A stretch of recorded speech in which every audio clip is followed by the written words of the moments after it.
गांव के एक कोने में एक पुरानी झोपड़ी थी। उसी में रहती थी दो बहनें, राधा और अनारती। माँ बाप कुछ साल पहले कार एक्सीडेंट में गुजर गए थे। उनके जाने के बाद दोनों बहनें खुद ही एक दूसरे की सहारा थे। अब आई है तू। आरती सूरज सर पर चढ़ाया और तू फूल चूहिया बनकर घूम रही है। दीदी मैं जल्दी आने वाली थी, लेकिन मोती काकी की बकरी झाड़ियों में फंस गई थी। निकालने में थोड़ी देर हो गई। तेरा क्या है, तू तो सबकी मदद करती घूमती रहे, चाहे घर में चूल्हा जले या ना जले। दीदी आप गुस्सा क्यों करती हो? माँ कहती थी जो दूसरों के काम आए वही इंसान कहलाता है। आरती चुप हो गई। उसके चेहरे पर हल्की उदासी थी। वो झोपड़ी के कोने में रखे उस लकड़ी के संदूक तक गई, जिसमें माँ की यादें अब भी सांस लेती थी। संदूक से निकाला हुआ एक साड़ी आरती छू के अपनी दीदी से बोली, दीदी जब ये साड़ी माँ पहनती थी ना, तब हमें देखकर मुस्कुराती थी। कहती थी तुम दोनों एक दूसरे का सहारा बनना। आरती की बात सुनते ही राधा का चेहरा नम हो गया और उसकी आंखें पल भर को भीग गई। लेकिन ज्योति अपनी भावनाओं को छुपाते हुए आरती से बोली, माँ अब नहीं है आरती, और उनके कहे बातों की अब इस दुनिया में कोई मूल्य नहीं रही। अब कोई किसी के लिए कुछ नहीं करता। मैं तुझसे सख्त हूँ आरती, क्योंकि मैं डरती हूँ अगर तुझे भी एक दिन कुछ हो गया तो मैं अकेले कैसे जीऊंगी। इस दुनिया ने मुझसे सब छीन लिया है। मैं नहीं चाहती तू भी मेरी तरह कमजोर पड़ जाए, इसलिए तुझे मजबूत बना रही हूँ। दीदी आप कमजोर नहीं हो, आप ही तो मेरी ताकत हो। अगर आप मेरा हाथ थामे रखो तो दुनिया की आंधी भी मुझे हिला नहीं सकती। आरती की बात सुन के राधा के चेहरे पर उसके माता पिता के जाने के बाद पहली बार हल्की सी मुस्कान आई। उसी समय गांव की पगडंडी पर तीन परछाइयां उनके झोपड़ी की तरफ बढ़ रही थी। बलवंत, निर्मा और उनका बेटा राजू। वो थे बहनों के सगा चाचा चाची। अरे राधा, कैसी है मेरी बच्ची? तू ठीक तो है ना? बहुत मुश्किल से जिंदगी बीता रही है ना भैया भाभी के जाने के बाद। हम ठीक हैं चाचा जी, अब जो है उसी में खुश है। हमें किसी की जरूरत नहीं। खुश? झोपड़ी में तुम्हारे हिस्से की जमीन को हमारे नाम कर देती तो हम तुम दोनों को अपने यहाँ रहने देते। तुम दोनों बहुत खुश रहती हमारे साथ। हाँ माँ, तुम सही कह रही हो। इनका घर भी पुराना हो चुका है और अब ये जमीन भी यूं ही पड़ी है, बर्बाद हो रही है।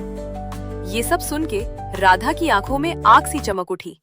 बाबूजी की जमीन हमारी माँ और बाबूजी की आखिरी निशानी है, उसे हम यूं ही नहीं छोड़ेंगे। अरे बेटी, तुम्हारी जो खेतों की जमीन है वो भी तो बंजर ही पड़ी हुई है ना। और वैसे भी दुनिया समझदारी से चलती है और औरतें खेत नहीं जोतती। देख लेना, एक दिन रोती हुई आओगी हमारे पास, तब समझ आएगा कि रिश्तेदारों से मुंह नहीं मोड़ा करते।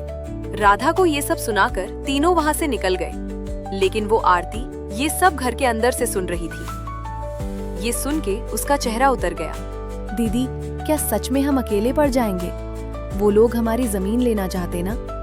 हाँ मीरा, पर जब तक मैं जिंदा हूँ कोई हमारी जमीन छू भी नहीं सकता। तुझे कुछ नहीं होने दूंगी। रात को चूल्हे के आगे बैठी हुई मीरा अपनी दीदी से बोली, दीदी माँ की साड़ी मैंने संभाल के फिर से संदूक में रख दी है। और हाँ दीदी, कल भागवत कथा है गांव में, चलोगे ना? मन को थोड़ा शांति मिलेगा सुन के। लोग बातें बनाते हैं आरती, ताने मारते हैं और सोचते हैं कि हम प्रसाद के लालच में जाते हैं। नहीं, हम नहीं जाएंगे। पर हम तो अच्छे हैं ना, हमने कभी किसी की मदद नहीं लिया है। हमें डर कर नहीं, डट कर जीना चाहिए दीदी। नहीं, हम नहीं जाएंगे। भगवान सब में है। तुम यहीं से भगवान को पूजना और मंदिर भी जाना, लेकिन वहां जाने की जरूरत नहीं। यही सब बात करके दोनों बहनें जैसे तैसे रात का खाना खा के सोने जाते हैं। अगली सुबह दोनों बहनें अपनी जमीन को देखने जाते हैं, जिसमें दोनों बहनों ने मेहनत करके थोड़ी सी सब्जियां उगाई थी। दीदी अच्छा हुआ कि माँ बाबूजी के जाने के बाद हमने ये जमीन बेचा नहीं। अभी देखो, हमने मेहनत करके कितनी सारी सब्जियां उगाई हैं। अब हम किसी व्यापारी को ये बेच के थोड़े पैसे कमा सकते हैं। हाँ, तू ठीक बोल रही है, लेकिन इसे बेच के हम कुछ दिन ही गुजारा कर पाएंगे। उसके बाद क्या? क्या दीदी? इसे बेच के कुछ दिन का तो गुजारा हो जाएगा। लेकिन अरे आप मायूस मत हो दीदी, मुझे सिलाई बुनाई का काम आता है, मैं वो करके घर खर्चे निकालूंगी। आप बस घर संभालना दीदी। कोई जरूरत नहीं तुझे ये सब करने की। तू क्या मुझे बेकार समझती है? तू घर पर ही रहना, मैं लोगों के घर काम करने जाऊंगी और मुझे बांस की चीजें बनाना भी आती है जो बाबूजी ने सिखाया था। ये करके मैं घर का गुजारा निकाल लूंगी। ये सब बात करके दोनों कुछ समय अपने खेत में व्यतीत करने के बाद घर आते हैं और अपने अपने काम में लग जाते हैं।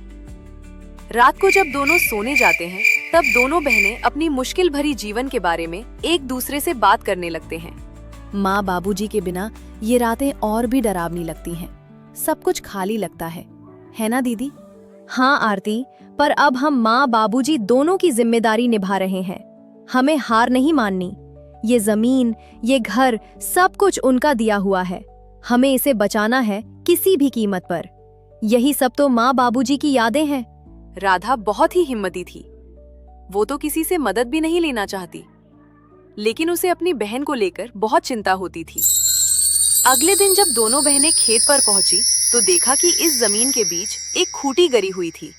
दीदी, ये जमीन के बीचों बीच खूंटी कौन गाड़ गया?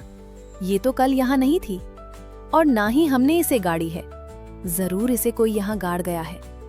ये जरूर हमारे चाचा चाची का काम होगा। लेकिन ये काम बिना किसी सरकारी आदमी के नहीं होता। इसका मतलब हमारे खेत को ये लोग बांटने की साजिश चला रहे हैं। उसी वक्त दूर से बलवंत आता दिखा और उसके साथ निर्मा और उनका बेटा राजू भी था। तीनों के चेहरे पर अजीब सी मुस्कान थी। अरे बेटियों, घबरा क्यों रही हो? हम तो बस मदद करना चाहते हैं। तुम्हारे माँ बाप के जाने के बाद जमीन की देखभाल जरूरी है। तुमसे अकेले तो होगा नहीं। चाचा जी, आपकी मदद की जरूरत नहीं है हमें। ये जमीन हमारी माँ बाबूजी की निशानी है। इसे किसी के हवाले नहीं करेंगे। अरे बच्चियों, ऐसे कैसे नहीं दोगे? ये जमीन तो तुम्हारी और हमारी। राजू के दादाजी ने अपने दोनों बेटों को बराबर हिस्सा करके दिया था, लेकिन शायद तुम्हारे पिता अपने आखिरी दिनों में तुमसे ये बात बोलना भूल गए। इतने साल तो हम साथ ही खाए पिए हैं। हम तो तुम्हारे भलाई ही चाहते हैं। अब ये दुश्मनी क्यों? दुश्मनी तब शुरू हुई चाची, जब आपने हमें अकेले समझकर हमारी जमीन पर नजर डाली। और चाची, दुश्मनी तो आप लोग हम दोनों से निकाल रही हो। अरे आरती, इतनी गरज क्यों रही हो? छोटी हो छोटी बनकर रहो। ऐसे बड़ों के बीच मत बोल, समझी? अरे जाओ, कैसे बड़े लोग जिनकी सोच छोटी होती है, वे उम्र में बड़े होकर भी सम्मान के हकदार नहीं होते। आरती, तू कुछ मत बोल। और हाँ, अब अगर आप लोग हमारे खेत के पास भी आए तो अच्छा नहीं होगा। हम कमजोर दिखते हैं पर डरते नहीं। बलवंत ने सब कुछ चुप कराकर कहा, ठीक है बेटियों, हम कुछ नहीं कहेंगे, लेकिन कानून अपना काम करेगा।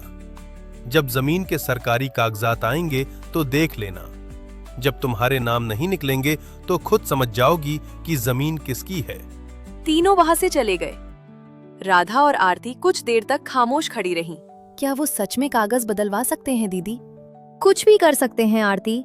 लालच में आदमी अंधा हो जाता है। हमें किसी पर भरोसे नहीं करना चाहिए।